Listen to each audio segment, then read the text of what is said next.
நிதியமைச்சர் நிர்மலா சீதாராமன் என்ன சொன்னாங்க, நாங்கள் 1,00,000 கோடி ரூபாய் ஒரு ஸ்பெஷல் சப்சிடரி ஃபண்டு கொடுக்க போகிறோம். அப்படின்னா வளைகுடாவில் நடக்கக்கூடிய யுத்தம், ஆயில் இறக்குமதியில் ஏற்படக்கூடிய பிரச்சனை, இது எல்லாம் மக்களை பாதிக்காத தன்மையில் ஸ்டேபிள் ப்ரைஸில் நாங்கள் பாதுகாக்கிறோம்னு சொன்னாங்க. ஒருவேளை அது கொடுத்தாங்களா? கொடுத்துருந்தா ஏன் பெட்ரோல் டீசல் ஒரே வாரத்தில் 2 முறை விளையிறது? அதாவது காதுல பூ அப்படின்னு கேள்விப்பட்டிருக்கோம்.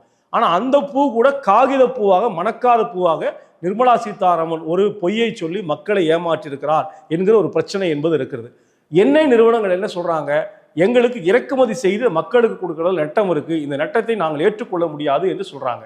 அப்ப அரசாங்கமும் பொறுப்பேற்றுக் கொள்ள முடியாது, எண்ணெய் நிறுவனங்களும் தங்களுடைய நட்டத்தை ஈடுகட்ட மாட்டாங்கன்னு சொன்னா இந்த அரசாங்கத்தோட கொள்கை தான் என்ன? வாக்களித்த மக்களுக்கு வாய்க்கரிசி போடுகிற ஒரு கொள்கை தான் ஒன்றிய பாஜக அரசு செய்திருக்கிறது. அதனுடைய விளைவு நாடு முழுக்கக்கூடிய ஏழை மக்களுடைய வாழ்க்கையில் மிகப்பெரிய பிரச்சனை என்பது இன்னைக்கு உருவாகியிருக்கிறது. இன்னும் அதிகமாக போகும்.